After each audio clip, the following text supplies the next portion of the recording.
Salut à tous, on se retrouve pour l'épisode 29 de C'est qui en pôle pour parler du Grand Prix de France de cette année. Donc on retrouve Pierre, comment ça va ? Bah bonjour, ça va bien. Et Steph donc, comment ça va ? Moi, je suis au taquet. T'es au taquet ? Ouais, ça va, absolument. t'as séché ? Oui. Un petit épisode chien mouillé. Tout bon moteur qui se respecte doit quand même prendre des saucées de temps en temps. Épisode 29 donc, qui court avec le numéro 29 ?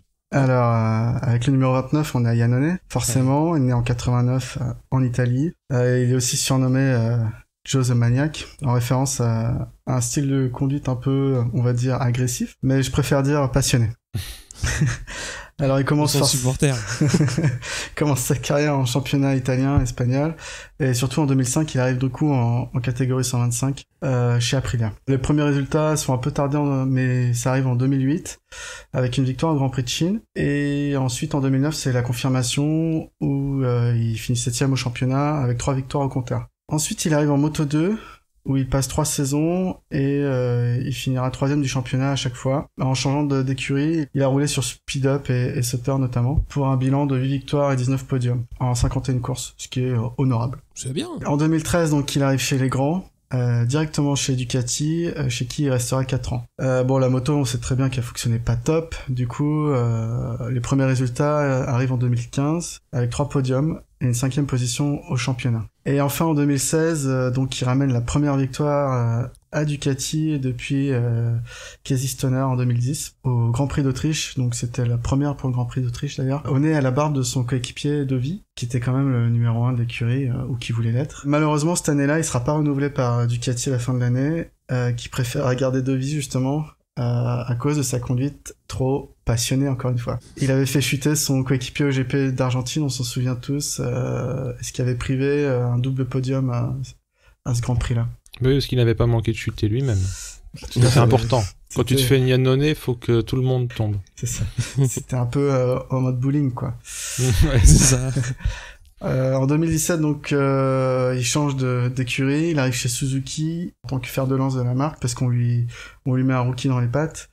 Malheureusement, il fait une année blanche et c'est plutôt donc Alex Rins qui se met en évidence. Et enfin cette saison, donc Joe the Maniac renaît de ses cendres et il a fait le deuil de la Desmo GP et il a obtenu 2 troisième places en 5 courses. Moi j'ai un souvenir de Iannone qui la même année où il a striké son coéquipier Dovi, qui plus tard s'apprend le moral de Lorenzo. Justement, il a éclaté Lorenzo. En lui rentrant dedans par l'arrière, je sais pas si vous vous souvenez de cette scène là, sur un gauche, bam. Ah ouais. Lorenzo, on sait qu'il adore en plus ce genre d'insécurité routière. Il avait carrément oublié de freiner, je crois. Oui, un truc, quand tu vois la scène, tu fais mais attends, on aurait dit moi quand je triche dans les jeux vidéo ou pour passer, je fais des block pass même en MotoGP, tu vois. Mais c'est des jeux vidéo, en fait. Tu ne t'appuies pas sur quelqu'un pour freiner, et surtout quand c'est son Altesse Lorenzo, merde. Oui. Puis il avait aussi tué une mouette à Phillip Island en 2015. oui. Ah, c'est vrai, coup de casque. Et l'année d'après, il avait fait un casque avec une belle peinture avec la mouette. Ouais, c'est vrai. Bon, on passe aux news. Donc on a Khairouddin qui quitte le SICK Racing Team, donc il aura fait 4 courses avec eux. Je te passe la main, Pierre. On a du coup 2 wildcards en Moto 2, 2 petits Français, Corentin Perolari sur une Transformers et Cédric Tang sur une Mistral, donc pour le Grand Prix du Mans. Alors, en MotoGP, chez Suzuki, on a confirmé Rins jusqu'en 2020, donc pour 2 années, mais pas Iannone. Alors déjà, pas bonne nouvelle pour Iannone, et puis ça laisse les supputations traîner entre Lorenzo, pas Lorenzo, on sait pas. Donc ça, suspense. Et puis Aleix Espargaro prolonge de 2 ans chez Aprilia, donc ça c'est fait.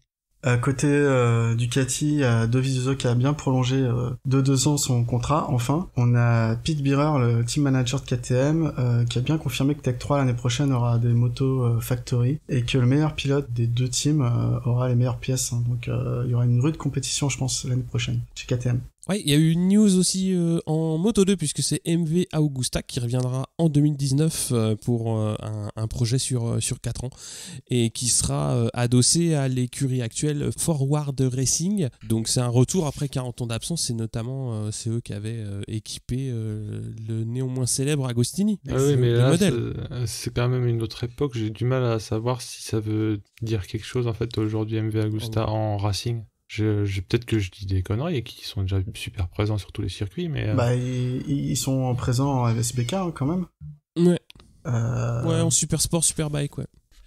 Et ouais, mais c'est le MotoGP, c'est du proto en fait. Tu vois ce que... Enfin, excuse-moi, le Moto 2. Ouais, là c'est le Moto 2 et en plus c'est l'année où le moteur Triumph électronique va arriver. Du coup, tout le monde repart un peu à zéro. Ça peut être le bon moment en tout cas d'arriver dans la catégorie, je pense. C'est vrai que tu fais remarquer, et j'ai même pas la jugeote d'y penser, c'est que ouais, on refait les cadres, on prend un nouveau moteur, donc ouais, c'est peut-être le moment pour se lancer, ouais. Tu vois, j'ai fait une question de Candide, mais c'était vraiment vrai. J'avais même plus en tête, mais que je le sache pertinemment, parce que j'aime bien le feulement du Triomphe, que ouais, ça sera très intéressant, ouais. Mais c'est vrai que c'est le mariage de la carpe et du lapin, quoi. Un 3 pattes Triomphe dans une MV Agusta. Ouais, mais Agusta, ils savent déjà utiliser du 3 pattes, justement. Ah non, je sais, tout à fait, mais c'est juste pas leur, c'est ce que je veux dire. Oui. Tu me diras, t'auras bien des châssis KTM, si je dis pas d'annerie. Ouais. Est-ce que c'est le rêve de tout motard de base de pouvoir aller s'acheter à la concession. Alors vous mettrez un châssis treillis KTM avec un petit 3 pattes qui roule bien là et puis des freins Brembo. Comme quand tu vas dans les trucs que tu te fais des ours sur mesure Bilderberg. Là tu te fais ta moto à la carte. Il y avait aussi une news qui a été signée, le Grand Prix du Mans restera au programme jusqu'en 2026, donc ça a été prolongé de 5 ans. Plutôt bonne nouvelle pour les fans français de Grand Prix. Oui, et l'autre bonne nouvelle, c'est que la billetterie pour le Super Prestigio est ouverte et ça sera au mois de décembre. Voilà. Ah bah, tu me l'apprends et je vais y aller, c'est sûr. C'est sûr. Ah ouais. On se retrouvera alors. Surtout si à Marquez ou Zarco. Je pense qu'il y aura Zarco, ça c'est sûr. Pour les autres, on verra.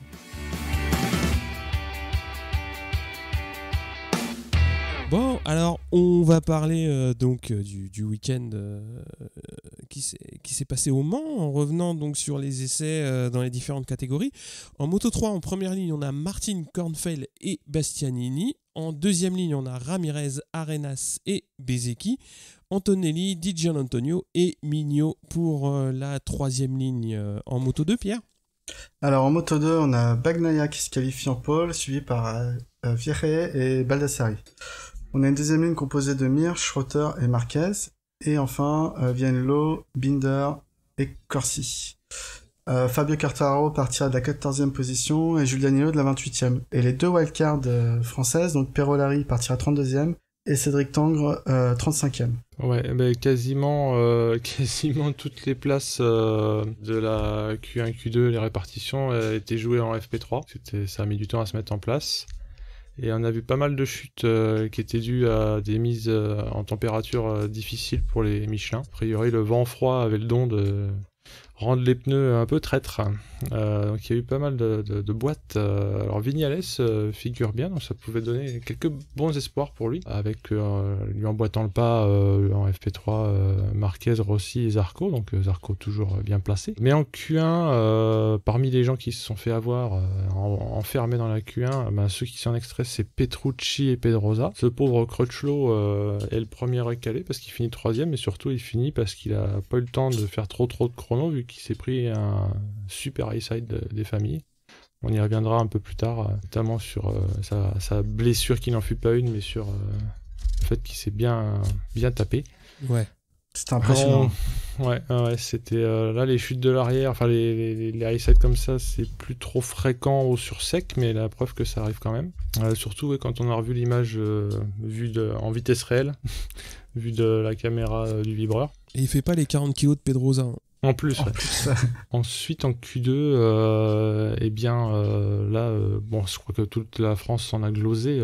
Pole pour Zarco, suivi de Marquez et Petrucci qui s'accroche. Tenace le garçon, Petrucci. Rossi est aux fraises à mon grand dame, parce qu'il finit 9ème des qualifs. Les Ducats 5 et 6, ça fait un peu le dos rond, hein, Dovi 5, Lorenzo 6. Après, Marquez, si on l'en croit, hein, c'est peut-être... je pense pas que ce soit du bullshit, dit qu'il a fait son meilleur tour possible, et Rossi voit pas très bien comment Zarco a pu sortir une pendule comme ça, donc ça fait toujours plaisir à entendre, hein, parce qu'ils sont un peu sur une Yamaha tous les deux, ça va pas être les mêmes. Par contre, en warm-up, pas cool, Zarco se met une boîte. Donc, je crois qu'il y a un accroche. J'ai pas vu la scène, hein, mais il s'accroche avec Lutti, je crois. Ouais, c'est avec Lutti qu'il y a un accrochage. Ouais. À noter quand même que Johan Zarco a battu le meilleur tour du circuit. Hein. Oui, c'est vrai que non content d'avoir fait une pole, il a même fait le meilleur tour du circuit ever, c'est ça, c'est ça, ouais. Le record. Hein. Deauville avait battu en FP3, je crois, mais Zarco le lendemain, du coup, il en a remis une couche. Et 1:31, 185. Ouais, c'est vrai que non content d'avoir fait la pole, c'est un record. Donc, méga cocorico, hein. Tous les t-shirts vendus depuis le vendredi, je crois. Bref, Zarco Mania. Non. Pas le vendredi, mais je crois que dimanche, il n'y avait plus rien. Il n'y avait plus de casquettes, plus de t-shirts. Plus de goodies. Alors que nous, on a plein de goodies. C'est vrai que c'est pas faux. Je dis ça, je dis rien. On va passer aux courses. Alors, donc en Moto 3, Martin part très bien devant Kornfeld, Bastianini et Bezzecchi. On a quand même un beau départ de tout le monde. On a Lloyd qui va prendre un ride-through pour un départ volé. On a Rodrigo qui va chuter assez tôt. En tête, donc Kornfeld et Martin s'échangent régulièrement la tête de course. On a un groupe à 5, donc avec donc les deux que je viens de citer, plus Bezzecchi, Di Gianantonio et Bastianini. Il commence un petit peu à se détacher. Bezzecchi se montre à l'aise et va prendre un petit peu la tête sans réussir à s'échapper. Ça va le mettre un petit peu à l'abri de la baston qui va se passer derrière. Alors les positions vont se figer très légèrement avec Martin 2e et Di Gianantonio 3e. On va parler un peu du peloton un petit peu plus loin avec Ramirez qui est 8, Mignot 9, Canet 12. Boulega va chuter à la mi-course. C'est à ce moment-là qu'on commence à parler des sanctions parce que les petits gars ils commencent à couper les chicanes et Kornfeld va prendre 1 seconde 3 de sanction. On va avoir une baston à 5 qui est vraiment chouette en tête. Antonelli va prendre à son tour le petit carton jaune de 1 seconde 8 pour avoir coupé exactement au même endroit. Et c'est Bezzecchi qui mène à 10 tours de l'arrivée. On a Dalla Porta qui va chuter. Alors la tête reste compacte et va se regrouper à 7.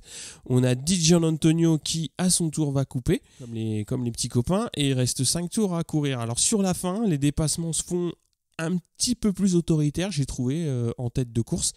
Toujours avec les mêmes coureurs, mais c'était un petit peu plus viril. Et à l'entame du dernier tour, il y a une chute de Bastianini. Alors la moto se couche.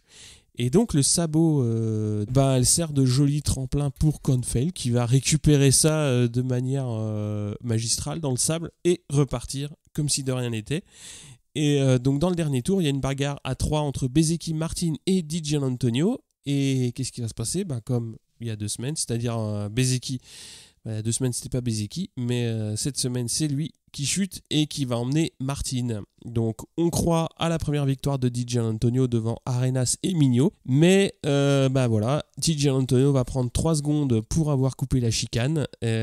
Donc, il va être reclassé. Donc, c'est Arenas qui va être vainqueur devant Mignot et Ramirez. Di Gianantonio donc 4, Antonelli 5, Kornfeld 6, Arbolino 7, Canet 8 et Suzuki 9. Donc qu'est-ce que vous en avez pensé un petit peu des sanctions Qui c'est qui veut commencer, Pierre ? Vas-y. Ouais, alors j'ai trouvé que les sanctions étaient nécessaires, mais c'était pas forcément égal. Après, je pense pas y voir une décision vraiment injuste, mais bon, c'est comme ça. Moi, je voulais surtout revenir sur la poisse de Martin, hein, un peu le chat noir de vie, et le sauvetage miraculeux de Kornfeld. Même Marquez sur Twitter l'a déclaré que c'était le meilleur sauvetage de tous les temps. C'est impressionnant, on dirait une cascade de film, ce qui nous sort en course, quoi. C'est clair. Steph ? La pénalité qui tue, c'est finalement celle qui décide que le vainqueur n'est pas le vainqueur. Enfin, c'est ça. Moi, j'ai pas très bien compris ce qui était à l'origine de sa pénalité et pourquoi 3 secondes. En fait, tu peux me rafraîchir la mémoire. Donc, Loris Baz a super bien expliqué tout ça. Parce que c'est en fait une demande des pilotes, puisque au départ, en général, quand il se passait des chicanes comme ça, quand ça dépassait en chicane, la direction de course demandait de rendre des places. Sauf que ce qui se passait, c'est que parfois il y avait un pilote derrière qui chutait ou X, Y, Z, donc tu devais rendre une place à un pilote qui était bien derrière. Donc les pilotes, notamment les pilotes MotoGP, ont demandé à ce que les sanctions ne se fassent plus en rendant des places, mais en analysant le temps gagné ou perdu et en pénalisant de l'impact. Ce qu'il faut, c'est de toute façon que la sanction soit plus forte que le gain, ce qui est tout à fait normal. C'est-à-dire, si tu gagnes 1 seconde, tu prends plus de secondes de plus. Je crois que c'est ce qu'il a expliqué. Et si tu perds 1 seconde, bah, tu perds 2 secondes de plus. Parce que ça peut arriver que tu perdes du temps. Parce que tu ralentis, tu essaies de te replacer dans le paquet, etc., etc. Mais si la direction de course estime que ta manœuvre était entre guillemets... tu aurais pu éviter de couper. C'est-à-dire que tu aurais pu rester dans ta trajectoire et rester dans le paquet, etc., etc. Elle t'inflige une pénalité en temps qui t'est appliquée sur ton temps final. Le problème qui se passe, c'est que effectivement, la pénalité de Gianantonio, elle a été annoncée après l'arrivée. Donc forcément, comme tu l'as dit, il était premier, il est 4. Alors que j'ai trouvé que les autres pénalités avaient été annoncées un petit peu plus vite. Mais après, voilà. Donc j'ai trouvé que l'explication de Loris Baz était très très intéressante. Et, oui, au final, oui, c'est pas que c'est injuste, c'est juste que ça lui fait encore plus mal parce qu'on entend parler de la victoire. C'est ça. Et il y a eu une autre remarque très intéressante, c'est effectivement que je crois que la direction de course, ou en fait les stewards qui infligent ces pénalités, n'ont pas de service de presse pour justement expliquer ce qui se passe. Alors c'est un journaliste qui l'avait expliqué, j'ai plus son nom en tête, mais il avait fait un tweet dans ce sens-là en disant qu'il pourrait aider les journalistes télé, justement pour expliquer ces points de règlement, c'est que les instances qui prennent ces décisions aient un lien avec eux pour leur expliquer exactement sur quelle base ils se... Jeu de mots. Ouais, voilà. Pour expliquer quel est le... Comment dire ou qu'ils aient un les hypothèses manager, de départ. Voilà. Ouais, c'est ça. Pour non, mais relayer les du pourquoi. moins, en local, une sorte de monsieur loyal qui explique qui explique un petit peu les sanctions, quoi, qui disent voilà, sur les 3 tours précédents il a fait XXX sur le secteur, donc on fait la moyenne, on fait plus 2 et puis bim, voilà, ça tombe. Voilà, tout ce qu'il faut, tout ce qui manque, c'est un petit peu de communication là-dessus, parce qu'effectivement t'as 3 pilotes qui font entre guillemets un peu la même coupure, mais qui au final n'ont pas la même sanction, donc c'est ça qui a été un petit peu commenté, on va dire. Moi, de mon point de vue, c'est compliqué à dire à chaque fois de ce qui se passe. Après, c'est vrai que quand on voit Di Gianantonio qui est prêt à aller au parc fermé, que ses mécanos lui lèvent la visière et lui disent non mec, la moto tu la ranges, forcément c'est cruel, mais et c'est un crève-cœur à voir. De ce que tu disais, effectivement, ils peuvent aussi s'appuyer sur les partiels dispo pour chaque pilote, comme ça il voit s'il y en a un qui a fait c'est ça. Ça permet cette précision là, parce que quand tu vois 1 seconde 8 tu dis quoi 1 seconde 8 c'est vrai que j'avais pas pensé à ça. C'est sûr, si j'ai bien compris, c'est ça, ils étudient les temps partiels de chaque pilote pour voir. Après, je pense qu'ils regardent assez les images pour dire dans ce tour là il a été gêné, ou il a doublé, ou etc. Ils prennent entre guillemets des tours ridicules, ou il avait pas de porte de sortie non plus, c'est possible. C'est ça. Si ils se disent voilà, il a coupé entre guillemets parce qu'il a été un peu gourmand, parce qu'il a vu qu'il n'y avait pas de bac. Comme Rossi à Laguna Seca. C'est ça. C'est ça. Ou Rossi quand il s'est fait tamponner par Marquez. C'était où d'ailleurs? C'était à Assen, non? C'était à Assen. Et fait des motocross. Justement, tu vois, typiquement. Ce qui se passe là quand on fait ce qui se passe là, ils auraient repris les timings et ils auraient fait un calcul savant. Exactement. Bon, on passe à la course Moto 2, Pierre. Donc comme je vous disais tout à l'heure, donc on avait Vierret qui avait fait une 2e position au départ, mais il y a eu un problème technique au warm-up. Et du coup, il a pas réussi à sortir la moto à temps, et donc conformément au règlement, il va partir du fond de la grille. Mais c'est intéressant de suivre ce qu'il va réussir à faire. Donc le départ est donné, Bagnaia s'élance très très bien depuis la pole, et garde la tête au premier virage, suivi par Marquez. Baldassari, lui, au contraire, il rate un peu son départ, il était 3ème sur la grille, mais il rétrograde. On a Schroeter, Binder et Mir qui en profitent et qui s'accrochent du coup au duo de tête. Au 2e tour, donc Vierret est déjà remonté 15ème Ensuite, on a des petites chutes à l'arrière de peloton, Le Kona et Navarro notamment, alors qu'on a devant Bagnaia et Marquez qui vont assez rapidement creuser l'écart. Pasini ensuite va chuter, alors que Vierret poursuit sa remontada. Il est déjà revenu à la 11e place. Baldassare, lui, va chuter au 7e tour en essayant de remonter des places, vu qu'il avait un peu raté son départ. Il chute en plein milieu de la double chicane et sa moto reste sur la piste. Donc c'est un peu la folie parce que les motos évitent sa moto un peu comme ils peuvent. Il va attendre que le peloton passe et il va remonter dessus et parcourir notamment quelques mètres à contresens. On a encore quelques chutes qui vont émailler le Grand Prix, Garzo, Fulini, mais devant, Bagnaia est intouchable. Il va aller gagner la course. Marquez, de toute façon, à un moment donné, il va se raisonner et il va se contenter de garder une solide seconde place. Donc la fin de course est un peu morne. On aura quand même Mir qui finit une superbe 3e place et Schroeter 4e. On retrouve Vierret qui va finir 5e, donc il est parti en fond de grille, il finit 5e. Je pense qu'il aurait pu se battre avec Bagnaia pour le podium s'il était parti depuis la seconde place. Et enfin, au niveau français, on a une super place pour Fabio Quartararo, donc 8e position, je crois que c'est sa meilleure place cette saison. Danilo finit 20e, donc les deux petits qui étaient en wildcard, Perolari finit 24e et Cédric Tangre finit 27e, du coup ils ont pas chuté, je pense que c'était bien pour eux. Voilà, est-ce que vous avez un petit commentaire à faire sur la course de Bagnaia qui était impressionnant ou de Vierret par exemple? Moi c'est Bagnaia, moi j'en ai entendu parler. Un vieux pote, Raphaël, m'en a parlé il y a 3 ans, 3-4 ans, me disant tu vas voir, il va faire quelque chose. Cette année, quand il s'est fait signer par Ducati très très tôt, quand même ça prouve qu'il y a quelque chose à attendre.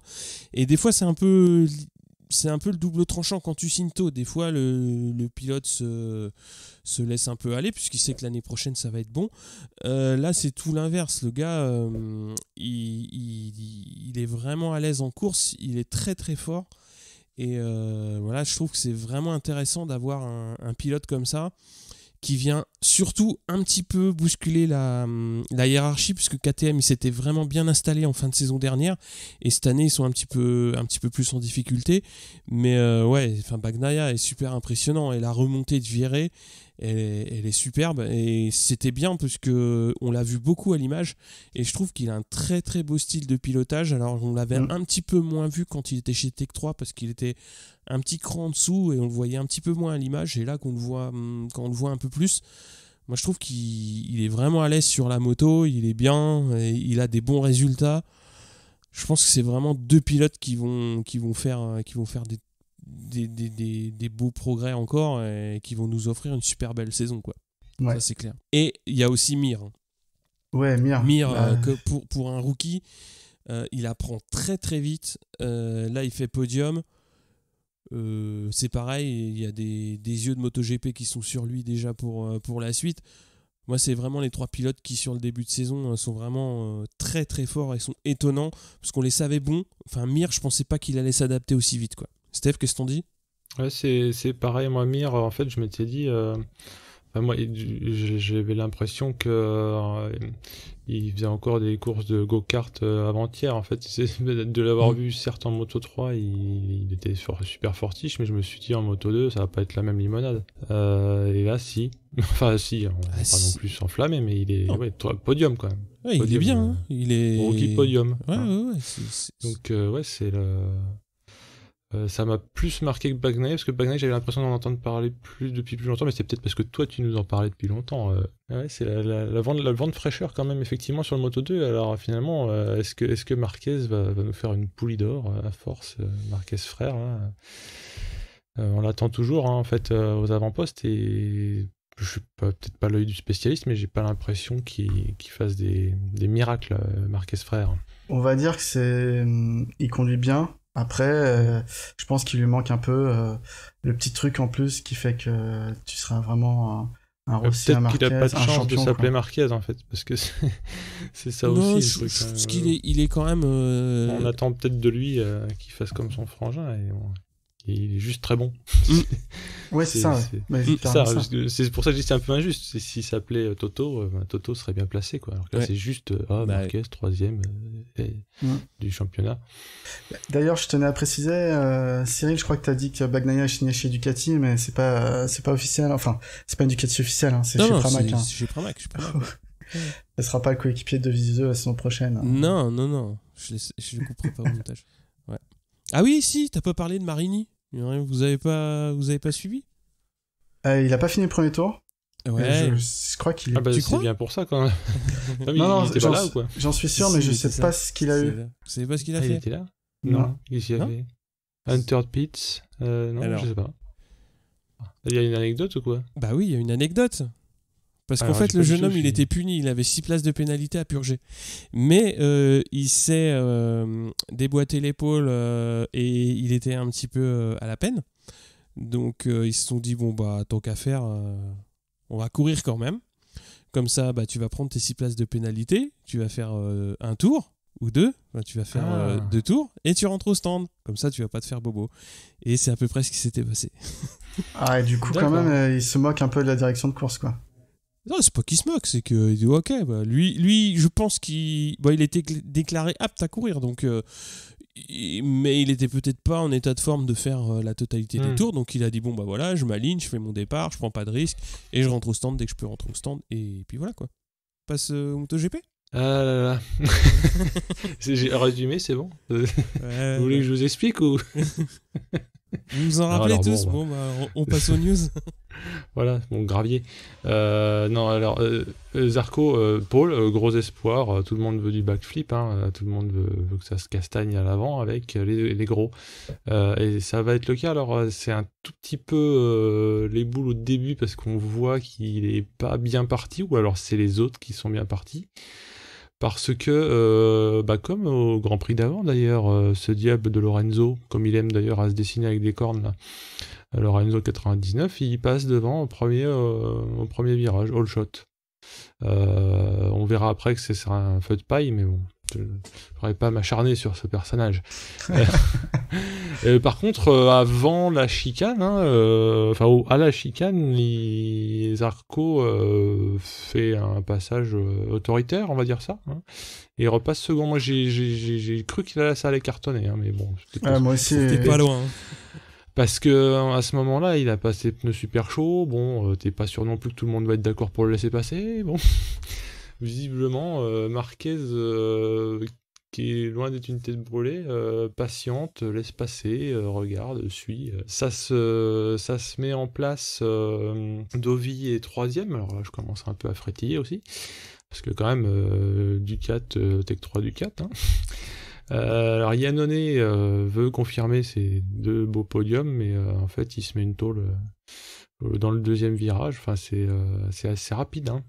Et d'ailleurs mes rétines ont failli me jouer des tours parce que j'ai vu du jaune et du bleu aller dans les graviers. J'ai fait non. Non, c'était Iannone. C'était pas l'original. Lorenzo va essayer de faire comme au temps des grandes heures du temps de Yamaha, à savoir se détacher et faire son cavalier seul pour qu'on puisse dormir un peu sur le canapé en attendant qu'il mais non, là ça ne fonctionne pas en fait, il n'arrive pas à s'envoler parce que Zarco et Dovi font le velcro derrière. Dovi taxe Zarco, quel insolent, et on fire qu'il est, il va passer Lorenzo parce que je pense qu'il en a marre de se faire bouchonner depuis les affaires du Mapping 8, sauf que juste après avoir passé son Nemesis, il perd l'avant parce que il rentre trop fort dans un droite et il freine trop fort, donc on connaît la suite, chute de l'avant, puis on le voit sidéré dans le bac en train d'implorer quelconque divinité du pilotage ou de la gomme tendre.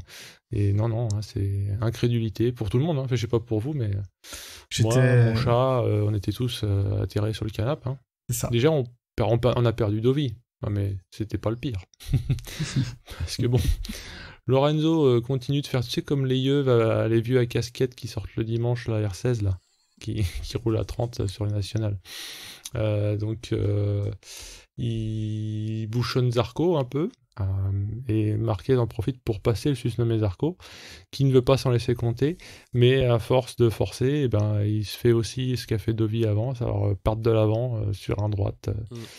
Il rentre sur les freins, et quand il relâche les freins, il n'y a plus de l'avant.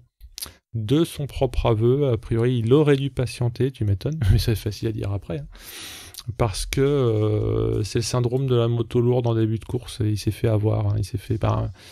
Il est pas si ancien que ça, hein. C'est pas un vieux briscard non plus, hein. Et les mêmes choses à peu près qui embêtent Vignales, à savoir une moto lourde et pas si maniable qu'en fin de course, ont un peu visiblement grévé son truc. Et puis il faut quand même rappeler que depuis le Qatar, il n'était pas tombé en course, hein. Oui, donc, Qatar 2017. Voilà, donc il nous restait plus que ça pour nous consoler. Parce que pendant ce temps, Lorenzo continue de faire son opération escargot. C'était vraiment une pourriture, toi. Non, mais en fait, Lorenzo, je l'ai peut-être déjà dit, c'est un super pilote. Je pense pas que le talent il s'évapore comme la part des anges dans les tonneaux de whisky. C'est juste que dans les faits, en fait, c'est ce qui se passe. Vous êtes quand même d'accord aussi. Il y a pas que moi, j'ai pas qu'une mauvaise langue. Il y a un problème de rythme. Oui, mais il y a un problème de rythme. Et c'est ça. Après, moi, j'image un petit peu trop mes dires, mais évidemment, je respecte ce personnage.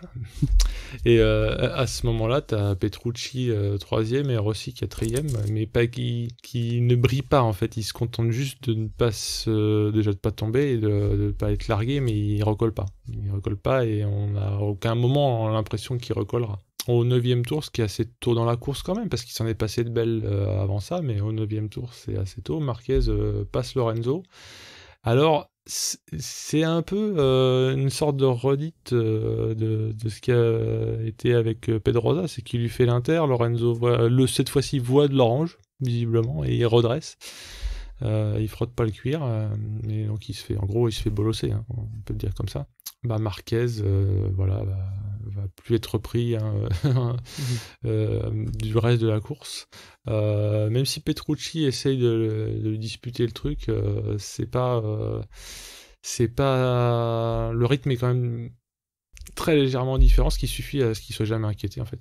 Le seul truc qui va nous amuser entre guillemets, si on a un petit peu langue de pute, c'est que effectivement on va assister à la dégringolade de Lorenzo qui va donc voir passer devant lui Petrucci, Rossi comme aux grandes heures, et Miller sur donc respectivement une Ducati, une Yamaha et une Ducati. Puis tant qu'à faire, il se fait aussi taxer par Pedrosa au 20e tour, histoire de boire le calice jusqu'à Lali. On remarquera que Crutchlow, qui était même incertain, du moins incertain quant à sa capacité à bien piloter, sur la fin, il finit on fire parce que dans les 2 derniers tours, il taxe 2 gars, dont Espargaro, sauf erreur, et il finit 8e. Chapeau, parce qu'on a vu la chute qu'il s'est pris la nuit en observation à l'hosto, avec sa Volvic fraise et ses chips, comme tu as remarqué. Et alors, Vignales nous a fait une Vignales, à savoir un début calamiteux. Et là je suis pas... je suis presque factuel et presque pas méchant quand je dis calamiteux, parce qu'il pointait 12 ou 13 à un moment. Et il limite la casse pour finir 7ème et gratter du point, hein, comme un vieux briscard, vu qu'il n'y a pas grand chose à faire pour lui. Et d'ailleurs, il était tout chonchon, hein, vous l'avez vu sur Twitter, posté comme quoi il avait fait de la merde, que c'était plus possible. Donc ouais, comme on disait pour les cheleux et le foot, le MotoGP est un sport mécanique qui se court sur des protos de 200 chevaux et à la fin c'est Marquez qui gagne, ou comme certains tifosi m'ont dit, ou alors si c'est pas Marquez, c'est les autres Espagnols, quoi. Donc big up à Ciarin pour parler de trucs qui font un peu plus sourire, parce que lui il finit sur ses roues, n'est-ce pas, et premier rookie finalement. Ciarin il fait pas trop de bruit, mais il construit son chemin. On avait des doutes, je sais pas ce qu'il y en était pour vous, mais on s'est dit tiens, il sort d'où Ciarin? Est-ce que c'est juste pour le sponsor? Oui, pourquoi pas, c'est pas pire. Quand Folger a été unfit pour l'année, là. Mais là il est, alors, sans être mirobolant, il est bien. Oui. Et ouais, mention spéciale aussi à Pramac, parce qu'il place quand même un Petrucci 2e et un Miller 4e. Ça sent bon pour eux. C'est les meilleurs Ducati du week-end. Hein. Pour en revenir à Vignales, il finit 7, d'accord, mais plus de 23 secondes du premier. C'est vraiment du grattage de points. C'est un monde. Hein. Ouais, en MotoGP, c'est énorme.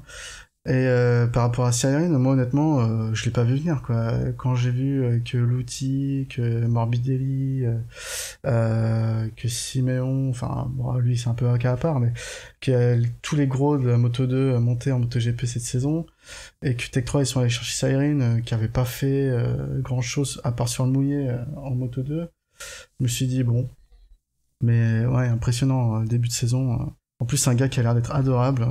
Ah ouais, parce qu'en plus, ouais, c'est des MotoGP, c'est des monstrosaures. Donc, ouais, c'est... Le gap, on le voit bien avec Morbidelli, hein, Non, mais qui était très très très bon l'année dernière, et que là, il est pas mauvais, mais en vrai, il paraît qu'effectivement, il a pas la meilleure bécane du plateau. Mais Cyrine, il profite à plein du cocon qu'est Tech 3, qui a toujours réussi à tirer le meilleur de ses pilotes, enfin des pilotes qui étaient dans l'écurie. Et voilà, Cyrine, c'était peut-être pas un top pilote en Moto 2.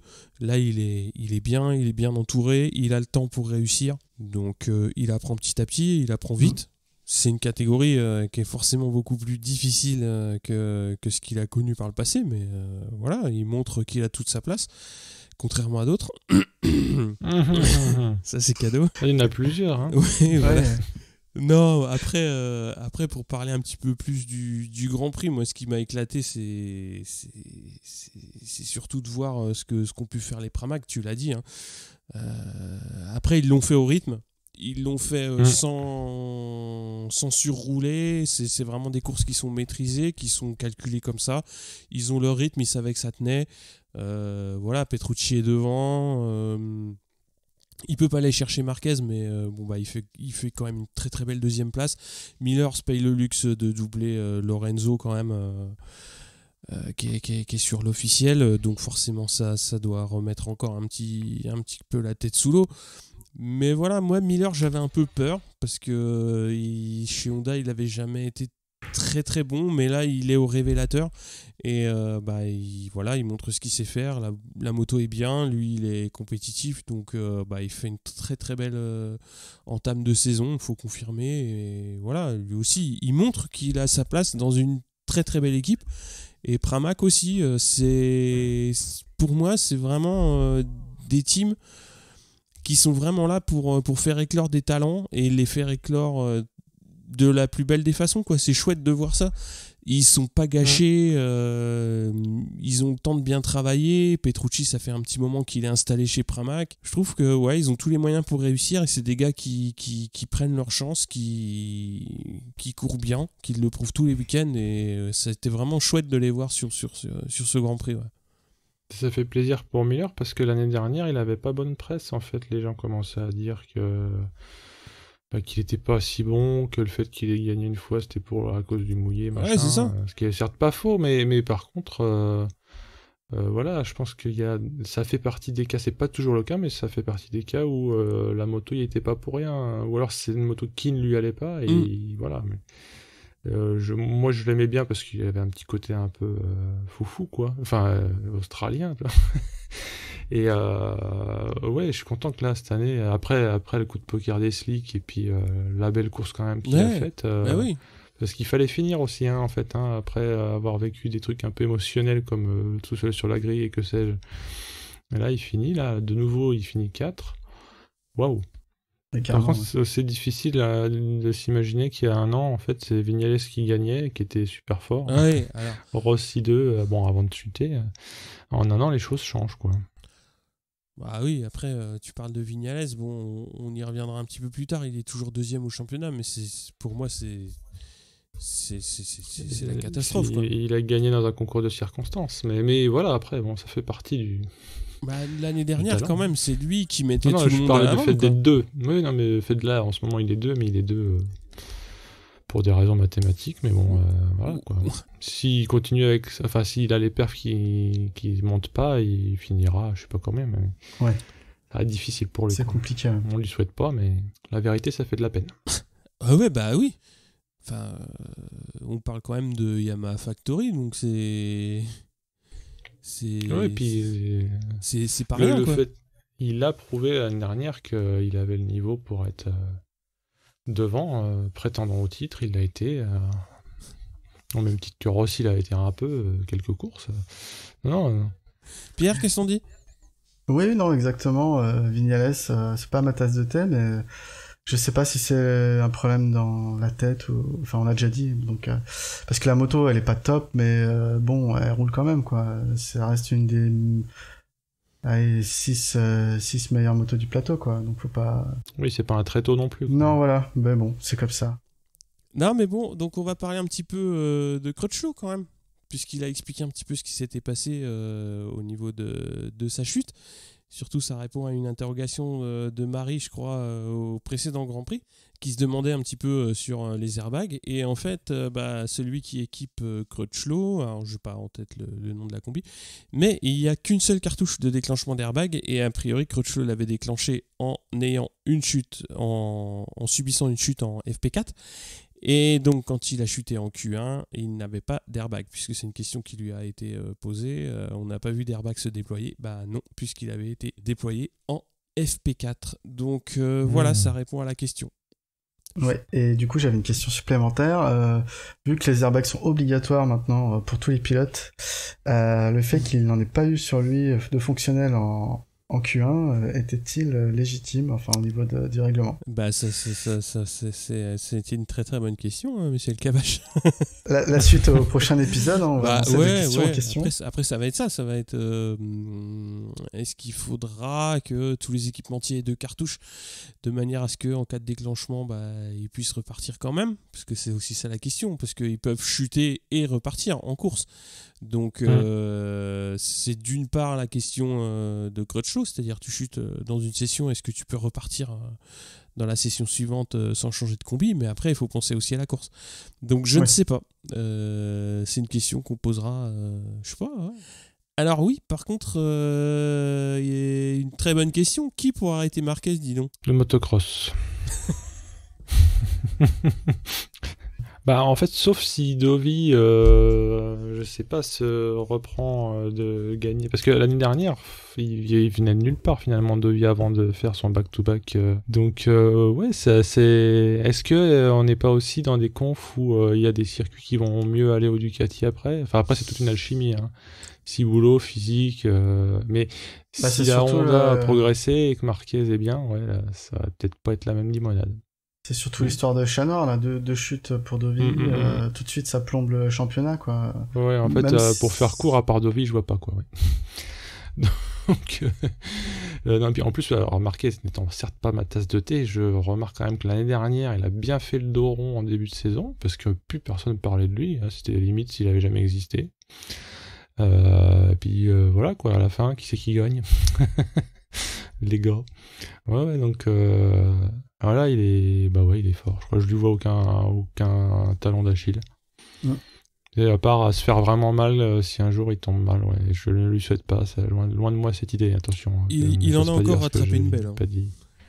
Oui, en course. Oui, à double, enfin 2 chutes de perte de l'avant, voilà. Ouais. C'est plus ce qu'il faut dire, les sliders des coudes et tout. Il va se faire greffer des sliders, si ce n'est déjà le cas, je pense qu'il a déjà des renforts au coude. Hein.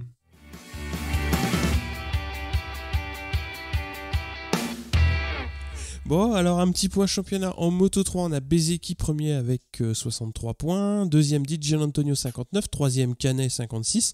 En Moto 2, Bagnaia en tête 98 devant Oliveira 73 et Marquez 67. En Moto GP, donc Marquez 95 et Vignales deuxième avec 59. Donc il y a déjà 36 points d'écart. Ce qui commence déjà à faire un beau matelas. Un beau matelas. Et Zarco 3ème avec 58 points. On va parler rapidement du Superbike, donc qui courait à Imola, donc c'était mi-mai. Et on a Bas qui a terminé 13e et 11e sur les 2 courses qui se sont courues, et il est 10e au général. En Supersport, on a Cluzel qui a gagné, donc 2e victoire pour lui cette année. Mayas qui était donc à la bataille pour la gagne a chuté mais a pu repartir et il fait 8e. Donc Mayas est 2e au championnat avec 2 points de retard sur Krummenacher. Cluzel est 4e au général. À noter donc Kenan Sofuoglu qui avait annoncé que Imola serait sa dernière course. Et en fait, il n'a pas couru parce qu'il avait promis notamment à sa famille qu'il arrêtait complètement la course. Donc il a participé au week-end dans le sens où il a fait les FP, il a fait les qualifs, mais il n'a pas pris le départ de la course. Il y a eu un bel hommage qui lui a été rendu, donc c'est une grosse carrière, donc quintuple champion du monde super sport. Donc en 2007, 2010, 2012, 2015, 2016, 161 courses, 82 podiums, 35 victoires, dont 32 en super sport. Donc c'est une figure du super sport qui s'arrête. Ça a toujours été quand même un pilote très très viril, on va dire, très très autoritaire. Et moi je trouve que c'est quand même bien qu'il soit revenu au moins pour avoir entre guillemets l'hommage que lui doit le paddock, quoi. Oui, et puis il l'a eu, hein, même par rapport aux fans italiens. C'est ça. Je pense que tout le monde a salué le pilote qu'il était. Il me semble qu'il avait fait une pige en Moto 2, je crois aussi, dans sa carrière, à vérifier. Mais il a couru un petit peu en Moto 2, ouais. Non, c'était vraiment quelqu'un de très très fort. Et d'ailleurs, je crois que l'année dernière, il avait failli être titré également, mais ça s'était joué peut-être sur la dernière course avec... sur la blessure à Manico. Ouais. C'est ça. Tu veux parler un petit peu du Super Sport 300 ? Ouais, alors c'est pas une course qu'on a l'habitude de parler. Donc le Super Sport 300, c'est une petite course de moto de production de 300 cm3, mais pas que, parce qu'il y a un peu des différents cylindrés, différents... Constructeurs ? Ouais, constructeurs, dans l'esprit de la Moto 3 hein, par rapport au MotoGP. Donc en fait, ils courent que sur les circuits européens pour limiter les coûts. Hein. Et après 3 courses, on a une fille qui domine la catégorie, hein, parce que c'est comme en MotoGP, c'est catégorie mixte. Donc c'est Ana Carrasco, qui est espagnole, et qui est première sur une Ninja 400. Elle a fini première sur la course à Imola, notamment 4e à Seine et 6e à Aragon. Donc on va aborder au niveau des petits français dans la catégorie, parce qu'on en a 3. Donc on a Enzo de la Vega sur aussi une Ninja 400, on a Hugo de Cancel sur une YZF R3 et Joseph Forêt, donc Ninja 400 également, c'est apparemment le cousin de Kenny et Freddy. Et on retrouve aussi Maria Herrera, donc l'ancienne transfuge du Moto 3 dans cette catégorie, donc qui reste dans les petites cylindrées. Ouais, le Super Sport 300, on en avait parlé justement très rapidement l'année dernière, puisque c'était la première victoire d'une femme dans une course de vitesse moto. Internationale. Donc voilà, elle a gagné la 2e ce week-end. Et en parlant des gagnants, donc c'est Lintao 17 qui a été tiré au sort et qui avait joué Zarco. Donc vous étiez 7 à avoir trouvé le bon poleman. Un ressortissant helvète, si je ne m'abuse. Ah bon ? Je crois. J'ai stalké cette personne. Ah, j'ai pas encore son adresse, oui, donc... Non, mais en fait, si tu vas sur son arrobase, excuse-moi, je vais pas te faire peur, je vais pas stalker à ce point, quand même. Il est étudiant à HEC Lausanne, bien vu. Bravo. Donc sans doute un fan de l'outil. Un fan de l'outil. Bah voilà, je ne vois que ça. Bah oui. Mais écoute, de toute façon, voilà, que ce soit bravo à lui. En Suisse ou ailleurs, on mettra les timbres qu'il faut pour que ça arrive. Bah ouais. Oui, alors avant de quitter, on va parler d'un podcast que j'ai découvert il n'y a pas si longtemps, qui s'appelle Au coin du pneu, qui est à son 3e épisode, qui parle de l'esprit moto. Et j'ai trouvé que c'était vachement sympa. C'est des épisodes qui sont entre guillemets assez courts, une 30aine de minutes, qui parlent un petit peu de tout, ce qui tourne autour de la moto. Il y avait l'esprit compétition de la moto, la partie custom, etc. J'ai trouvé que c'était très bien mené. C'est techniquement très bon, c'est bien rythmé. Est-ce que vous avez écouté les petits gars ? Pierre, j'avais vu ton petit message, ouais, et je suis allé écouter, ouais, donc ça s'écoute assez bien. C'est vrai qu'ils ont, je crois qu'ils ont un ingé son, donc ils ont la chance d'avoir un son d'enfer. Et ouais, alors le premier épisode parle de culture custom, tout ça, c'est vachement intéressant. Donc ça change un peu des grands prix forcément, mais non, dans l'ensemble, c'est assez agréable à écouter, ouais. Ouais, moi je trouve que pour l'esprit motard, tous ceux qui ont un peu de temps, allez les voir. Donc c'est Au coin du pneu. Ils ont aussi une page Facebook, donc vous pouvez aller leur faire un petit coucou. Et ils sont évidemment dispo comme nous sur toutes les plateformes podcastiques, c'est-à-dire iTunes, Podcast Addict, etc., etc. Ils ont sorti 3 numéros et bonne chance à eux, parce qu'on va continuer de les écouter. Et nous, on va se dire donc à la prochaine pour le débrief du Mugello. Alors, là, j'ai hâte, parce que les Italiens se refassent la cerise. Hein. Je peux pas partir sans dire que j'ai été vachement jaloux parce que il y a des mecs qu'on suit sur Twitter qui étaient au Mans et Ils sont pris en photo avec le docteur, entre autres. voilà, ils ont fait Ouais. des photos, les amis. Franchement, Ouais. c'était chouette. Cool, non, super. C'est sympa de partager. Il y a eu deux gros. Ouais, il y a eu plein de partages de photos. Je trouvais que c'était vraiment sympa. Notamment une photo du réveil le dimanche matin où les mecs campent en bord de circuit. Et alors, Coucou Karel. voilà, il fait quand même un peu frais. Quand même. Et Clairement, ouais, je cette année surtout. pense qu'ils ont dû. Ah, ça devait meuler, en plus il fait bien humide, là tu te lèves le matin sur les coups de 6h, là t'as la rosée C'est qui ça. vient de chatouiller, là, c'est Et bon. puis à 9h, t'as les premières motos 3 qui viennent. Bah déjà, non, mais surtout t'as des mecs qui ont des tronçonneuses, parce que je crois que c'est un des tweetos journalistes anglais qui racontait son meilleur souvenir du Mans, c'était un mec... T'as pas lu ce post? Si. C'était quoi? C'était au petit matin, à 4h ou 6h du mat, tribune vide, un mec à poil qui s'amène avec une tronçonneuse sans chaîne et avec un... Sans chaîne, on précise. Oui, mais il a précisé quand même. Une tronçonneuse sans chaîne et avec un pot full barouf, quoi. Et qui foutait des coups de gaz et que le gars était complètement défoncé à l'alcool et que voilà, c'était ça. Et c'était pas une critique pour le gars, c'était plutôt bien. En même temps, c'est un anglais, quoi. Bon, c'est comment se passent les vendredis de paye à la sortie des pubs en Angleterre. Ça se passe mal. Ou ça dépend comment on le voit, ou plutôt bien, ouais, parfois. Donc voilà, non, il avait un peu salué l'esprit Maboule du Mans. Ouais, oui. Donc, dans 2 semaines. Salut. Allez, Salut ciao, à tous. ciao.